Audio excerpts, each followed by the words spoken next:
আসসালামু আলাইকুম। তো চলে আসলাম আর একটা কারখানাতে।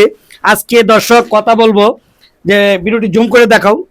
তারা কিন্তু আসলে প্রতিদিন প্রতিদিন তারা এত সুন্দর কাজগুলা করে, অত্যন্ত পরিশ্রম করে প্রত্যেকটা লোক। একটু জুম করে দেখো, প্রত্যেকটা লোকে কিন্তু কাজের লোক।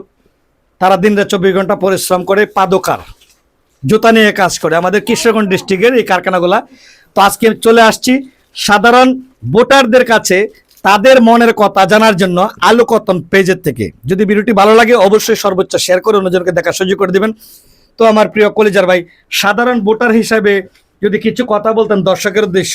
আমাদের সামনে তো নির্বাচন, তাই না? আমরা সামনে কাকে দেখতে চাই সংসদে? সামনে নির্বাচনের ভিতরে তো আমাদের মাঝে আরেকজন পাত্রে এসে হুদা সাহেব উনি আসছেন। উনির থেকে তো ইকবাল সাহেব উনি বহুদিন যাবত মেহনত করতেছে। উনার প্রাপ্য যেটা উনি, কেননা উনি উনি মুঞ্জিমপুর সাথে এসে জি। ইয়া করতেছে অনেকদিন যাবত সে যুদ্ধ সংগ্রাম করছে। করার পরে দেখা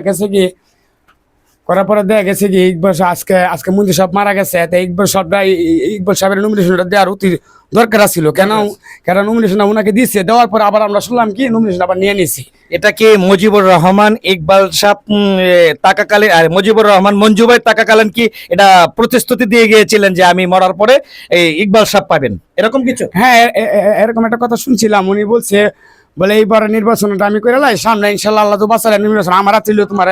ও মাই গড, এত সুন্দর একটি মেসেজ দিয়েছে দর্শক, যে মেসেজটি আজকে অনেক বছর হয়েছে কেউ জানে না, কিন্তু আজকে এমন একটি তথ্য আজকে প্রকাশ করে দিল একজন জুতার ব্যাপারী, যে ফ্যাক্টরি থেকে জুতা নিয়ে ক্রয় করে, তার মুখ থেকে আজকে এত সুন্দর একটি কথা পেয়েছি, যে কথাটি আজকে হৃদয়টা কেড়ে নিয়েছে। যে আজকে মুজিবুর রহমান মঞ্জু ভাই টাকাকালীন ইকবাল ভাই নমিনেশন চেয়েছিলেন, কিন্তু নমিনেশন দেওয়ার কথা হয়েছিল। তারপরে নমিনেশনটা বুঝিয়ে মুজিবুর রহমান মঞ্জু ভাইকে দিয়েছে। তারপরে মঞ্জু ভাই বলছিলেন একটি সমাধানের রাস্তা, একই টেবিলে বসে পড়ে ইকবাল ভাইকে বসিয়ে দিয়ে একই টেবিলে পরামর্শ করে মঞ্জু ভাই নির্বাচন করেছিল, তাই না?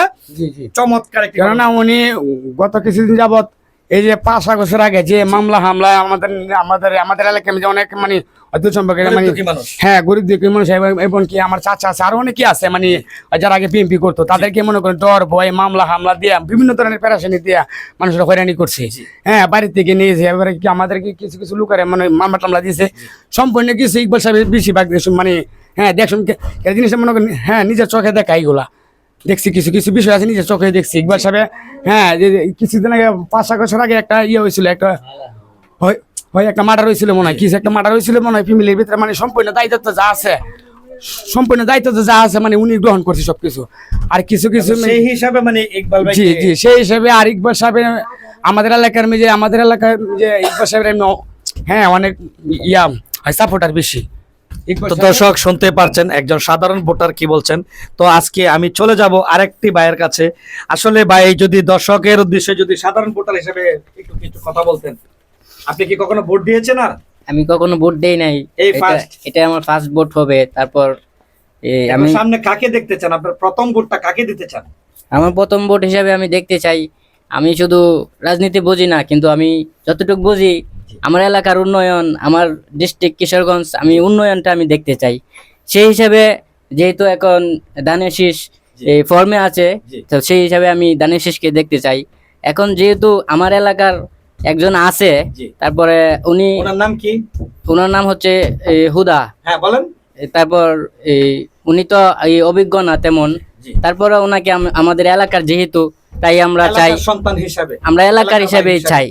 তারপরে যেহেতু সবাই চাচ্ছে যে ইকবাল সাহেব আসবে, তা আমরা এখানে তো বেশি কিছু বলতে পারি না, জনগণ যা চাইবে তাই হবে। তারপরে আমাদের ব্যক্তিত্ব একটা স্বাধীনতা আছে, আমার মত আমি প্রকাশ করব, আমার ভোট আমি দিব যাকে খুশি তাকে দিব। এটা তো গণতন্ত্র মা বলে গেছে, তাই না? আপনি হুদা সাহেবকে যদি ভালো লাগে, এটা অবশ্যই ভালো লাগতে পারে, একটা মানুষকে সবাই পছন্দ করে না, তাই না? আসলে আমি যেটা বলছি যে আমি রাজনীতির বিষয় একটা বুঝি না, তেমন একটা আমি বলতে পারি না কিছু। তাই আমি বলছি যে যেহেতু আমার এলাকার যেহেতু আছে, তাই আমি এলাকার কথাটা বলছি। না না, খুব সুন্দর কথা বলছেন দর্শক। আসলে ওর এলাকা ভিত্তি না, এটা প্রত্যেকটা মানুষের হৃদয়ের কথা। আমার ভোট আমি দিব যাকে খুশি তাকে দিব, আমার ভোটের অধিকার শুধু আমারই। ব্যক্তি সবার কাছে সবার পছন্দ না, নাও হতে পারে তার পছন্দ, হতে পারে তার পছন্দ। তো দর্শক, সকলের কথাই শুনলেন। যদি ভিডিওটি ভালো লাগে, আলোকতন পেজ ইউটিউব এবং পেজ ফলো দিয়ে পাশে থাকবেন। প্রতিদিন এরকম ভিডিও পেতে আপনাকে সহযোগিতা করবে। সবাই ভালো থাকবেন, আমার জন্য দোয়া করবেন। আসসালামু আলাইকুম।